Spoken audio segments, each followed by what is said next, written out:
Muy buenos días. Aprovecho, además de que dimos el anuncio de orar por los enfermos, de que oremos por los que están de viaje o están en alguna tarea especial. Marcelo ahí no está, viajó a Buenos Aires, no sé si a visitar a Juanchi, pero había una conferencia y aprovechando. Oremos por Juanchi, oremos por Marcos y Cheche y Tirsa, y demos gracias también por Manolo, que está de vuelta. Hemos orado por él, yo me olvidé de anunciarlo, pero como lo vimos ayer, bueno, oremos y demos gracias por él. Efesios capítulo 6.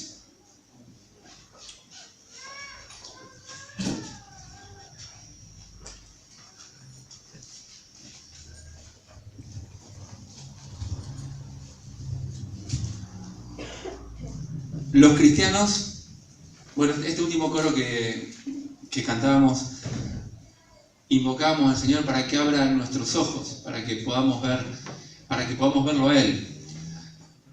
Estamos en un mundo donde tenemos acceso a las cosas del mundo por nuestros sentidos.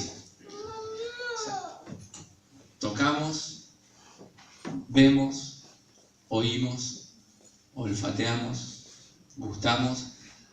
A todo lo que hay alrededor, el Señor nos dio esos sentidos para que tengamos acceso a las cosas que nos rodean.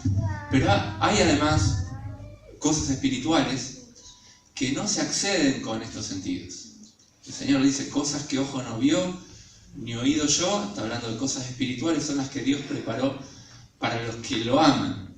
Y en este mundo espiritual que existe, no tenemos acceso con los sentidos comunes, pero la palabra habla mucho, de hecho es de lo que habla, no de las cosas de este mundo, sino en gran parte, de cosas espirituales, también de las cosas presentes, pero sobre todo de cosas espirituales. Y la Iglesia tiene la misión de transmitir la palabra, y transmitiendo la palabra, transmitir este mundo espiritual que nos habla el Señor. Y en cuanto a los creyentes, dice la palabra que tenemos una lucha que no es contra carne ni sangre, es una lucha espiritual. Bueno, está en este texto acá en el capítulo 6, versículo 12, dice eso, pero vamos a leer desde el versículo 10.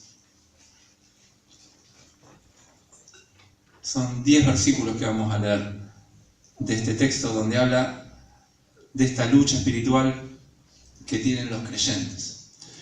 Por lo demás, hermanos míos, fortaleceos en el Señor y en el poder de su fuerza. De paso, la canción que cantamos hace un ratito decía, no la última, sino la anteúltima. Solo en tu presencia,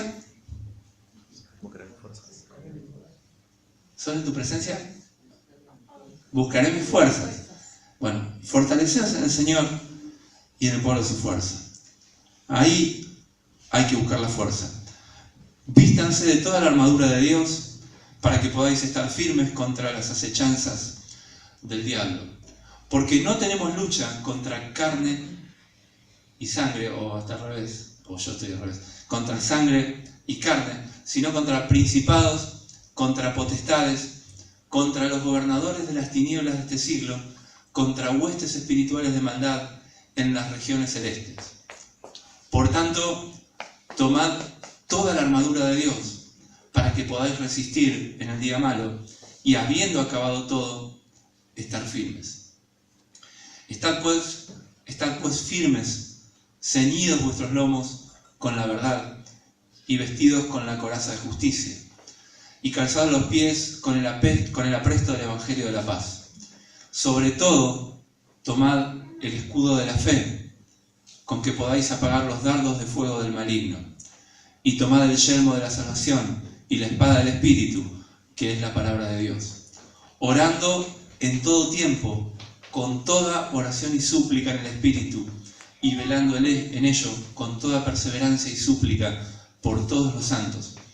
Y por mí, dice Pablo, a fin de que al abrir mi boca me sea dada palabra para dar a conocer con denuedo el misterio del Evangelio, por el cual soy embajador en cadenas, que con denuedo hable de él como debo hablar.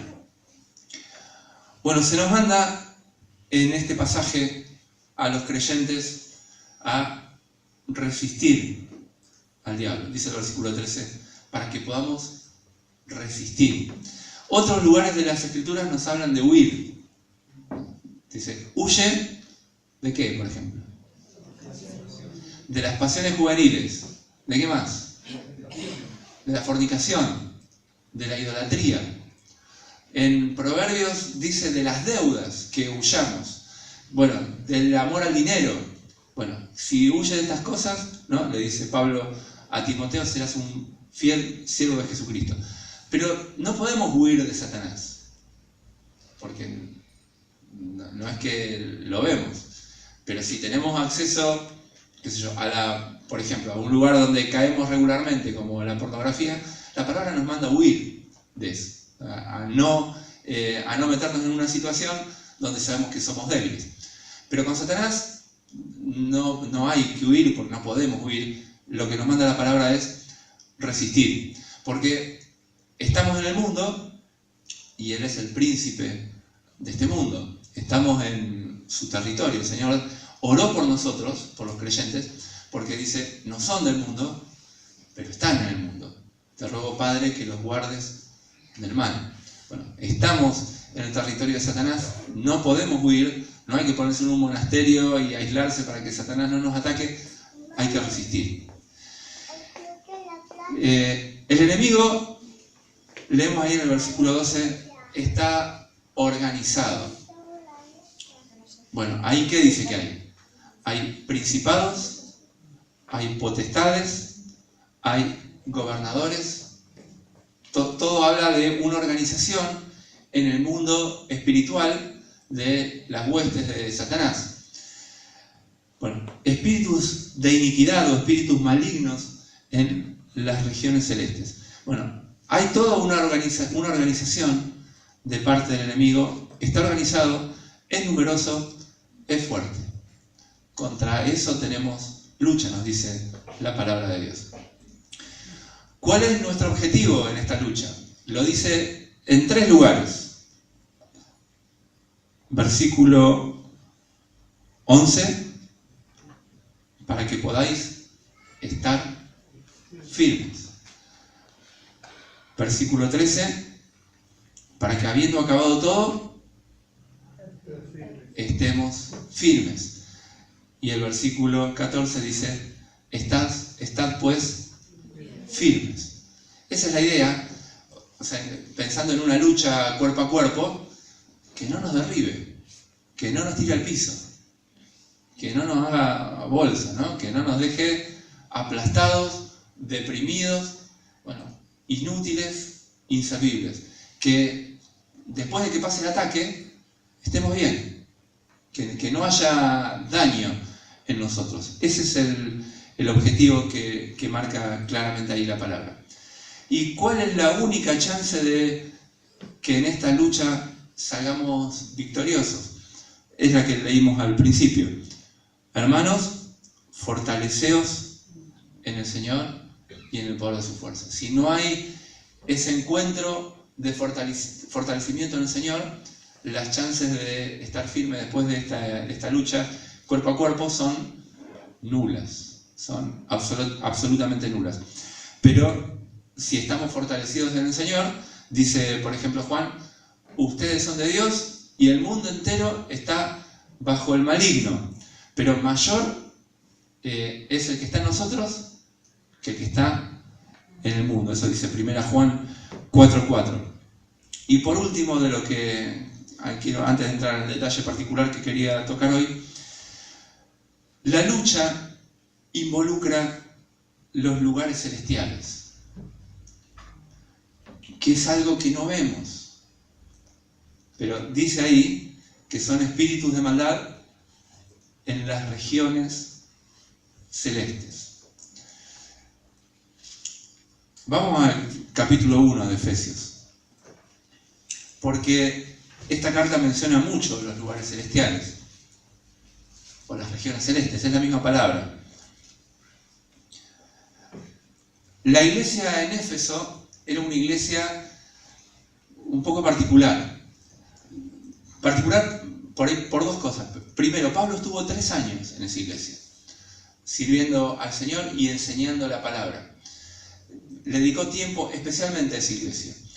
Y cuando nos relata en el libro de los Hechos esa iglesia, nos dice que había mucha influencia ocultista en ese lugar, y lo vemos en Hechos 19, no lo vamos a leer, pero lo pueden buscar, que decía que muchos habían practicado la magia, y traían sus libros, estos que se habían convertido y que habían practicado la magia, traían sus libros, y valían mucho esos libros. En esa época los libros ahora valen mucho, imagínense, en esa época donde no había imprenta, bueno, eran todavía más caros, y muchos que tenían libros de magia ocultistas los traían después de haberse convertido y los quemaban.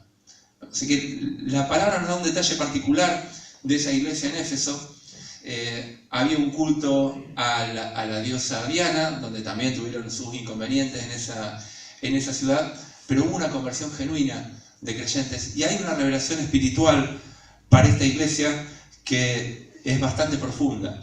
Dice el versículo 3 del capítulo 1: bendito el Dios y Padre de nuestro Señor Jesucristo, que nos bendijo con toda bendición espiritual. ¿En dónde? En las regiones celestes, o en los lugares celestiales.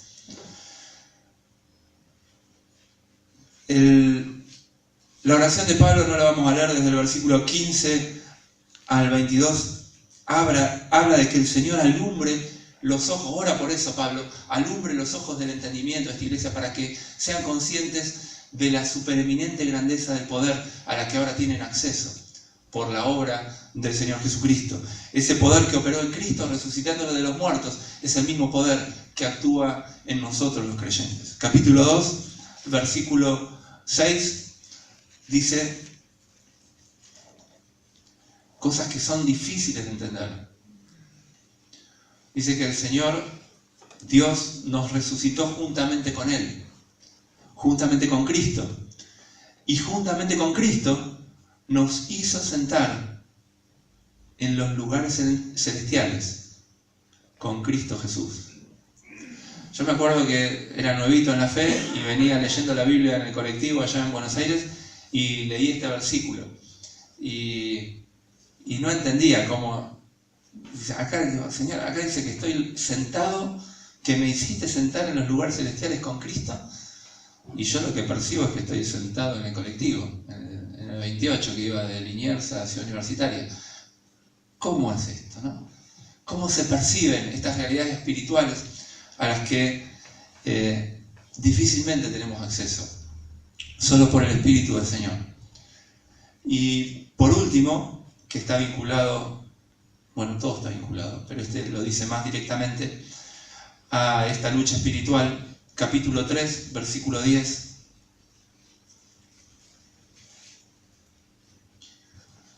Bueno, leemos un poquito antes para que se entienda el contexto. A mí, dice Pablo, que estoy en el 8, a mí que soy menos que el más pequeño de todos los santos, me fue dada esta gracia de anunciar entre los gentiles el evangelio de las inescrutables riquezas de Cristo. La maravilla de Cristo es que nunca se agota el conocimiento del Señor, siempre podemos crecer, nunca sabemos todo.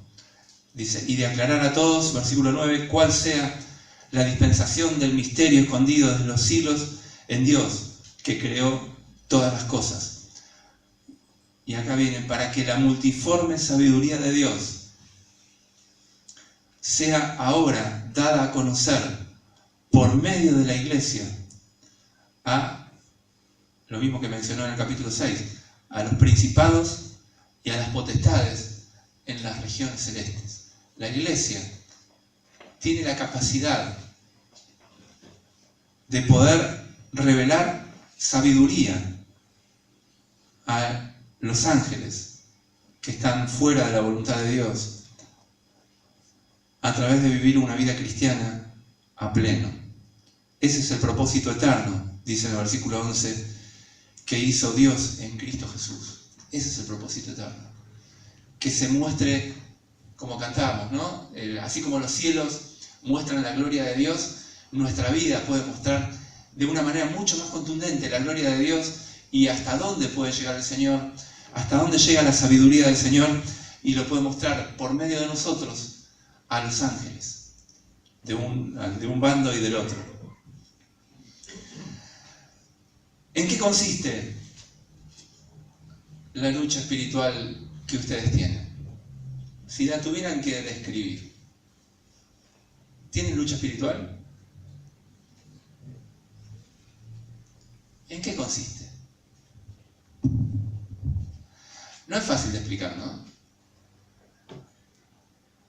¿En qué consiste esa lucha espiritual? Volvamos ahí al capítulo 6. Quiero releer el versículo 16. Menciona ahí el ataque de Satanás con esta figura. Todo es una figura, ¿no? Que nos pongamos la armadura de Dios es una figura, y está claro que no tenemos que ir vestido de casco y escudo y espada y sandalias a la calle. Habla de que es cada cosa, lo dice claramente. Y por lo tanto esta arma que menciona de Satanás también es una figura. Dice, sobre todo tomad el escudo de la fe, con que podáis apagar todos los dardos de fuego del maligno. Así que Satanás tira flechas encendidas con fuego. Y el escudo que usaban los soldados romanos era tipo puerta, ¿no? Era bien grandote, era un escudo con forma rectangular, curvado en esta dirección, tipo semicilindro, y con eso se cubrían absolutamente todo el cuerpo. O sea, no había ningún lugar que no quedara expuesto, por eso dice, sobre todo, por sobre todo, el escudo de la fe te protege de los dardos de fuego que envía el enemigo, que envía el maligno. ¿Y qué son esos dardos de fuego? ¿Qué son esos dardos de fuego? Y para verlo, no tenemos más que ir y rastrear en la Escritura la manera en que Satanás ataca. Uno va al principio, Génesis capítulo 3, y vemos Satanás atacando a Eva. ¿Qué dardos de fuego le tiró a Eva? La tentación de la manzana. Antes de eso. La duda. Bien, ¿cómo le tiró la duda? Así que le habla. ¿No? Es una palabra. Usa a la serpiente, pero es una palabra inspirada por Satanás. Es como un dardo de fuego que si a uno lo agarra sin el escudo, entra. Y como tiene fuego, no solo entra, sino que empieza a prender fueguito, a carcomer, a afectar otras partes y a lastimar otras partes. Así que Dios te dijo que no comas de todo árbol del huerto. No dijo eso Dios. Dios dijo que podemos comer de todo árbol, pero de este árbol ni lo toquen, ni lo miren. Y Satanás dice, bueno, no van a morir. Otra palabrita que entra en el corazón. Dios sabe, dice Satanás, otra flecha, otro dardo de fuego, que del día que coman de él, sus ojos van a ser abiertos y van a ser como Dios, sabiendo el bien y el mal. Tercer dardo de fuego. Uno lo ve actuando, en varios lugares. Uno va al libro de Job, Satanás lo toca físicamente, le toca los bienes, le toca los hijos, le toca la familia, le toca el cuerpo, y finalmente vienen sus amigos. Bueno, primero la mujer y después sus amigos, que en el estado de sufrimiento le empiezan a decir, bueno, si vos estás pasando esto es porque algo habrás hecho. Una flecha. Bueno, el Señor les recrimina que no hablaron sabiamente cuando hablaron con Job. Cuando Pedro habla con el Señor en un momento lo confronta a Pedro y le dice, apártate de mí, Satanás. ¿Qué hizo Pedro para que el Señor le diga semejante cosa? Lo apartaba de la voluntad del Señor. Bien, ¿cómo? Que tenga misericordia de él. Dijo, Señor, tené compasión de ti mismo. Cuídate un poquito. Vos te merecés cuidarte, ¿no? Me parecen las publicidades que vemos todos los días. Vos te merecés esto, ¿no? Yo me merezco unas vacaciones, yo me merezco, vos te lo merecés, el cuidado, la crema, el viaje, el coche, lo que sea, ¿no? Es la flecha. Señor, aunque no te pase eso, vos tenés compasión de vos mismo. Bueno, ese mensaje está inspirado directamente del infierno y es como una flecha y el Señor la para y le dice, no, apartate de mí, Satanás. ¿Por qué? Porque no pones la mira en las cosas de Dios, estás poniendo la mira en las cosas terrenales, en los cuidados de las cosas que te afectan todos los días y no pones tu objetivo en lo que es trascendente, en la voluntad de Dios, en lo que realmente es para qué estamos en esta tierra. Pablo ahí permanentemente en la carta de los Efesios dice que él está puesto para revelar el evangelio de las inescrutables riquezas de Cristo. Pide que oren por él, que los creyentes oren por él, para que hable como tiene que ser, la palabra adecuada. Bueno, para eso estamos en esta tierra. Y cuando sacamos la vista de ahí y ponemos la vista en las cosas cotidianas, por los mensajes que nos entran, y nos entran, y nos entran, son los dardos de fuego del enemigo que hacen mella. ¿Cómo cayó Pedro? El Señor le dijo, Satanás os ha pedido a todos los discípulos para zarandearos como a trigo, para sacudirlos, para hacerlos caer. Pero el Señor le dice a Pedro, pero tú una vez vuelto, cuando termine todo y seas restaurado, confirma a tus hermanos. ¿Cómo atacó a Pedro?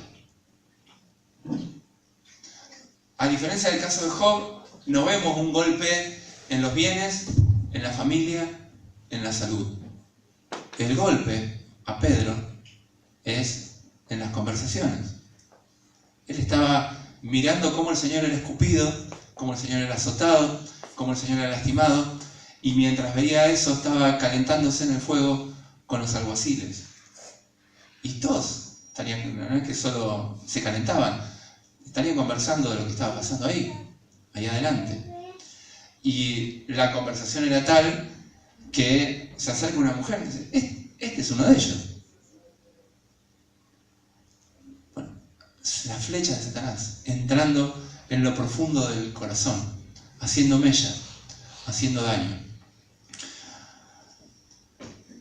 Voy a leer varios versículos seguidos, ya le advertí a Damián, están en los Proverbios y los Salmos. Proverbios 16, 27.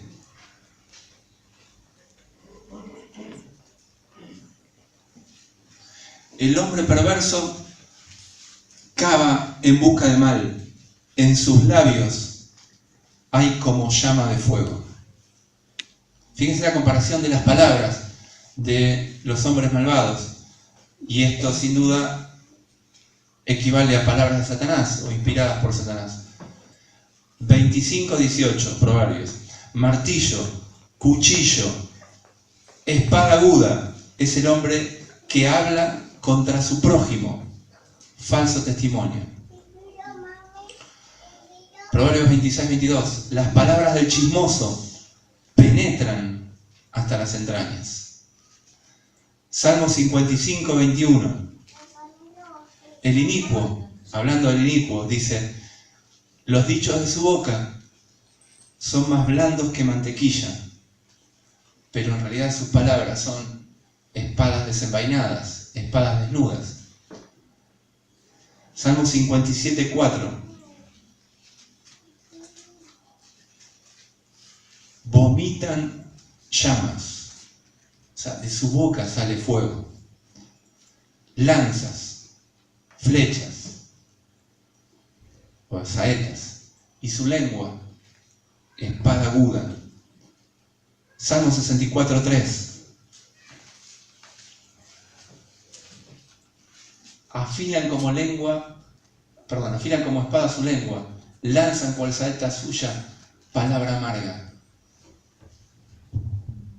las malas conversaciones corrompen, entran, si uno no las bloquea, entran al alma y nos derriban, nos deprimen, nos bajonean, nos hacen estar mal, nos quitan la efectividad para el servicio cristiano, nos destruyen y destruyen la obra que Dios quiere hacer por medio de nosotros. Satanás es llamado en el Apocalipsis el acusador de los hermanos. El acusador de los hermanos. Cuando yo hablo a otro hermano, criticando a un hermano que no está, por más buena intención que le ponga, lo que estoy haciendo es la tarea de Satanás. Estoy siendo usado, como fue usado Pedro, y como fueron usados todos estos que leemos acá, en los Salmos y en los Proverbios. Está lleno, esta es solo una pequeña selección. Estamos siendo usados para que Satanás lance sus dardos sobre otros hermanos para derribarlos, para lastimarlos. No sé si se fijaron las figuras de la palabra del enemigo a través de estos hombres. Yo repaso algunas: fuego, martillo, espada. La palabra de Dios dice que es como espada de dos filos. Jeremías 23 dice: no es mi palabra como fuego y como martillo que quebranta la piedra. El Señor es descrito en el Apocalipsis como que sale de su boca una espada de dos filos con la que va a castigar al impío. Es muy parecida, ¿no? Las dos figuras.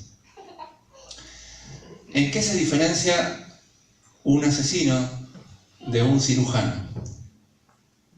Bueno, a veces no mucho, ¿no? A veces se queda cirujano.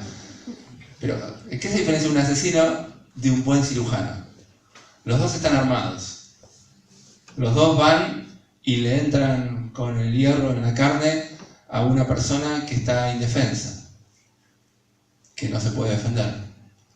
Los dos entran, hacen daño. ¿Cuál es la diferencia? Uno es para lo que buscan, uno es para sanar. El Señor dijo: yo vine para que tengan vida y para que la tengan en abundancia. Y Satanás vino para robar, para matar y para destruir. Pero las palabras son las armas. Las palabras son las armas. Y hay unas que hay que dejarlas penetrar, y dice que entran a lo profundo del alma y parten y dividen el corazón y disciernen los pensamientos y las intenciones del corazón. Eso hace la palabra de Dios. Y la otra, la del enemigo, entra y destruye. Dios, en cambio, separa y saca lo que no corresponde de lo que corresponde. Cuando Pedro predica por primera vez y predica la palabra de Dios, empieza a confrontar con la palabra de Dios al auditorio, a los mismos que habían crucificado al Señor Jesucristo, que habían avalado, y Pedro demuestra con contundencia por la palabra de Dios que el Señor Jesucristo es el Mesías, es el que estaba profetizado, y se los recuerda por las profecías de Isaías, y sistemáticamente, por la palabra de Dios, los golpea. Dice: a ese Señor, ustedes, al autor de la vida, ustedes lo mataron. Ustedes se unieron con Pilato, ustedes se unieron con los gobernantes y los entregaron.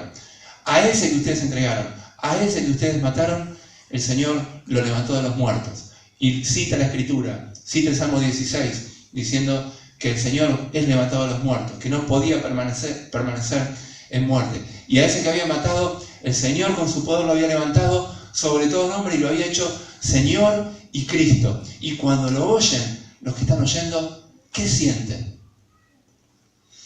Les entra hasta lo profundo del corazón y caen, dice, compungidos de corazón.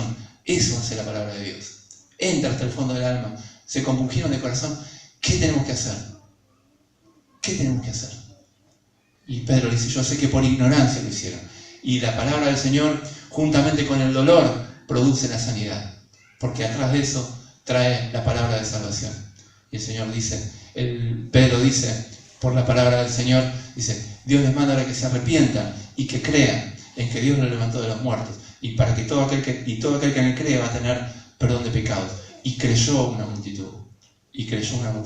Eso es lo que hace la palabra de Dios en contraposición a lo que hace Satanás. Cuando Pablo, después de escribir la primera carta a los Corintios, donde critica fuertemente a la iglesia por los pecados que había, escribe la segunda carta y dice esto, capítulo 7 de la segunda carta a los Corintios.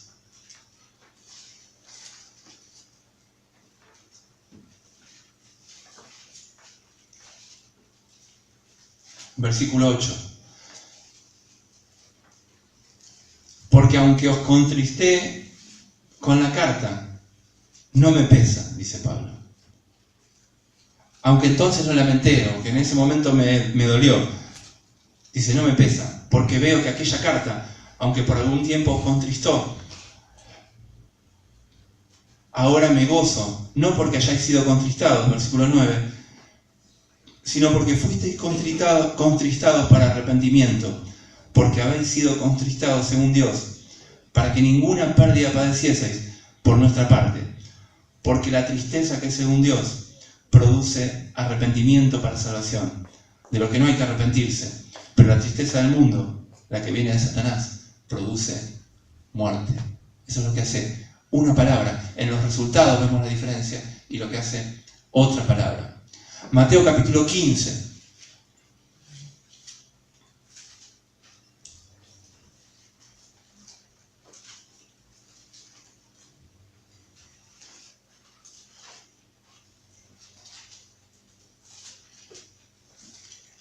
Cuando el Señor le recrimina a los fariseos que sus discípulos no se lavaban las manos,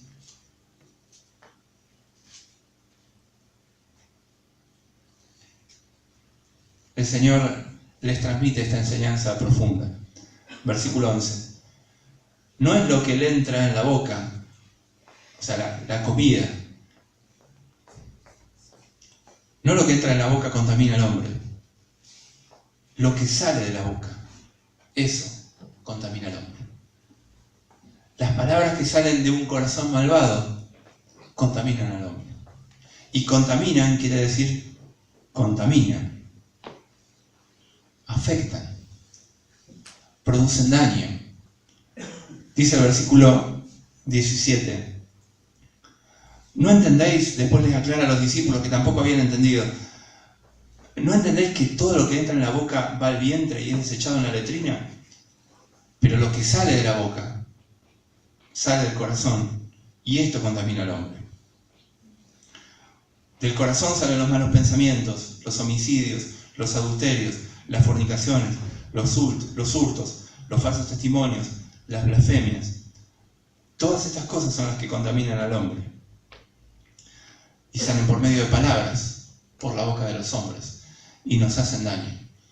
Y sí que nos hacen daño. Santiago, hablando de la lengua, dice que la lengua es un mundo de maldad. Y una cosa tan chiquitita como la lengua, dice, cuán grande bosque enciende un pequeño fuego. Bueno, así son las flechas de Satanás. Con un poquito de fuego que viene en la flecha, produce un daño enorme si entra y le damos cabida. Hablando del detalle de la lengua, Santiago dice, con ella, con la misma lengua, bendecimos a Dios y maldecimos a los hombres que están hechos a imagen y semejanza de Dios. ¿Puede una misma fuente producir agua dulce y agua amarga? ¿Puede? No puede. Por lo tanto, la conclusión es, hay dos fuentes adentro nuestro. Y cuando sale de la fuente amarga el agua amarga, estamos siendo, sin duda, usados por Satanás. Y cuando recibimos el agua amarga y la tomamos, contamina y hace daño. Esas palabras profesan sabiduría, es lo que dice Santiago después. Y dice, continuando después lo que dice la lengua, habla de la sabiduría que habla esa lengua contaminada. Y dice que esa sabiduría que produce, de nuevo, nos muestra los resultados. La sabiduría que produce celos y contiendas, esa sabiduría no es de lo alto. Esa sabiduría es terrenal, animal y diabólica. Entonces las palabras que expresan una sabiduría que viene de ese lugar lastiman y lastiman inspiradas por el infierno. ¿Qué es lo que dice Santiago de la lengua? La lengua es, cuando habla esas cosas, inspirada por el infierno e inflama toda la rueda de la creación. Bueno, en esa lucha ante los dardos de fuego del maligno, da para hablar mucho más, pero nos vamos a terminar ahí. Esos dardos, ¿cómo se apagan? Con el escudo de la confianza. Cada palabra que escucho en contra mía o en contra de hermanos, tiene que ser bloqueada con ese escudo de la plena confianza en Dios. Volvemos a Efesios 6.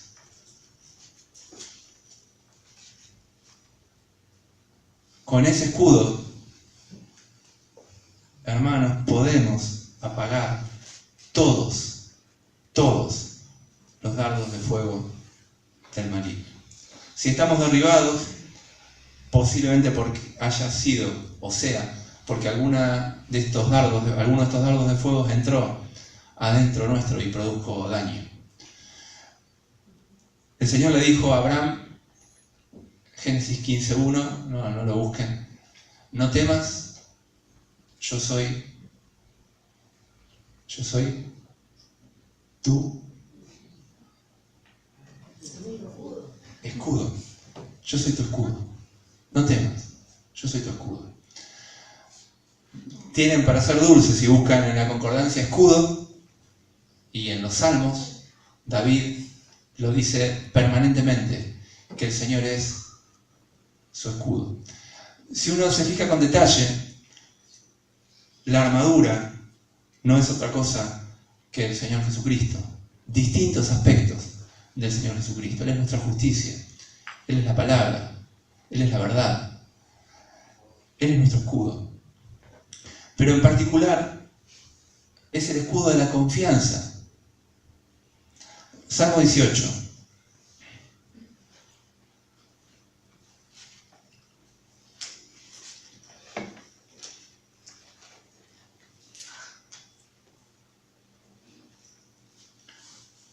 Versículo 2.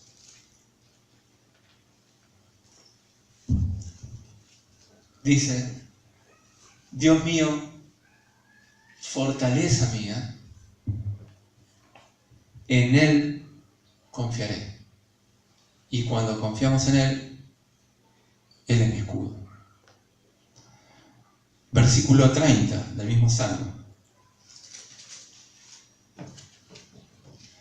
En cuanto a Dios, perfecto es su camino. La palabra del Señor es acrisolada. Él es escudo, pero no a todos. ¿A quién es escudo? Él es escudo a los que en Él esperan, o a los que en Él confían. Así que el ponerse o el vestirse con el escudo de la fe es poner la confianza en todo lo que Dios dice. Así como hizo Abraham con la palabra que le fue dada, y por eso se lo dice en el capítulo 15, en cada palabra que el Señor nos dice, tenemos esa confianza. Dice Colosenses que el Señor, capítulo 2, versículo 15, que el Señor le arrebató a Satanás, lo despojó de sus armas. Lo despojó de sus armas. Y sus armas eran el acta que tenía en contra de nosotros, con la que nos acusaba. Toda la lista de acusaciones contra mí, el Señor, dice, la tomó y la clavó en la cruz. Eso dice Colosenses 2:15, despojando a los principados y a las potestades, los exhibió públicamente, triunfando sobre ellos en la cruz. ¿Y qué dice el anterior, Adán? Anulando el acta de los decretos que había contra nosotros, que nos era contraria, quitándola del medio y clavándola en la cruz. Ahora, en los lugares celestiales, ¿con qué cosa nos va a acusar Satanás? ¿Con qué papel va a ir delante de Dios a acusarnos? Pablo dice, Cristo es el que murió. ¿Quién nos va a condenar? ¿Quién va a acusarnos a nosotros? ¿Quién se va a atrever a acusarnos a nosotros? Si Cristo ya pagó, no hay nada, no tiene nada. Sin embargo, hace daño cuando se nos cae el escudo de la fe, hace daño. Pero si tenemos el escudo de lo que dice la palabra de Dios y ponemos la confianza acá, no tiene nada, hermanos, no tiene nada para hacernos daño. El Señor lo despojó. Hay una figura muy linda de esto en Zacarías capítulo 3, no lo vamos a leer, pero léanlo, cuando está Josué, el sumo sacerdote, delante de la presencia del Señor. Y Satanás estaba a su mano derecha para acusarlo, y estaba vestido de vestiduras viles, tenía con qué acusarlo, pero por una obra de Dios, sus vestiduras viles se le quitan, y les viste vestiduras de gala. Una hermosa figura de lo que hace el Señor con nosotros, cuando nos perdona todos los pecados. Y ante eso, no hay nada de que acusarlo. No hay nada. Bueno, y quiero terminar con un texto en Lucas capítulo 11.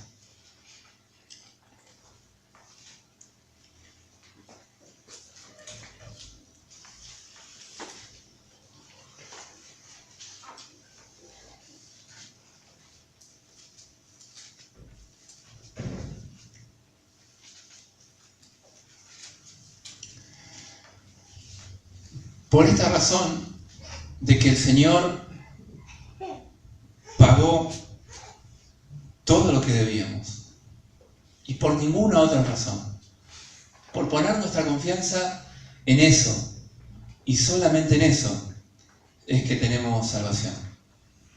No hay otra cosa. No hay otra cosa. Si